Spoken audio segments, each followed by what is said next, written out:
So my mom is taking a nap, so I'm gonna bake a cake for her for when she gets up.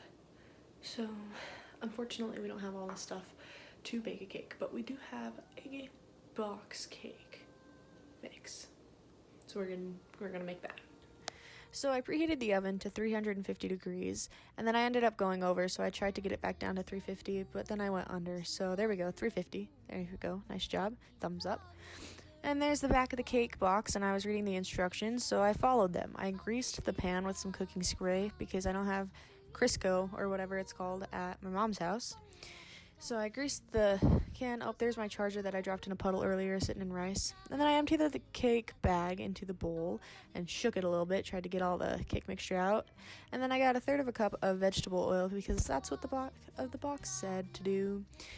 So then I tried to crack eggs with one hand, and it was kind of hard, but I ended up getting it with only one eggshell in there. So there's 1, 2, and 3 eggs and an eggshell. So I used the leftover eggshell to scoop out the eggshell that I got in the cake, and it worked. I didn't think it would, but it worked quite well.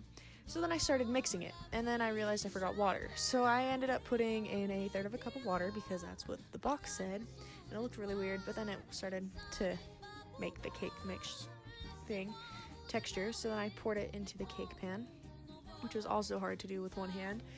And then I ended up getting some on the handle, but it's okay, I scraped it off. And then I popped it into the oven, waved it off, sent it on its way, and set the timer for 28 minutes. And then I pulled it out, stuck it with a toothpick, and it was still wet, so I put it back in for 15 minutes. And then I pulled it out after testing it again, and it was dry. So I pulled it out, set it onto the counter, and it burned my hand even though I had an oven mitt on. That was not very cool of it. And then I decided I was going to make it a caramel poke cake. So I poked it with the end of my spoon and went on my way to make caramel with butter, water, salt, and brown sugar. And I stirred it until the butter melted, which took a little bit of time. And then I kept stirring it, and the butter still wasn't melted all the way, but it was making caramel. And then I let it come to a boil, and I stirred it as it boiled, and I boiled it for 5 minutes. And once it was completely boiled, I added in my vanilla extract and my evaporated milk. And it was kind of runny, and my dad said if I popped it into the freezer, it would thicken up. So I found a jar that was an old spaghetti sauce jar, and it still had the sticky stuff on it from the sticker. So I popped that into the freezer, and it thickened up. And then I poured it into my cake, and I thought that I was getting a little bit too much caramel just in the holes.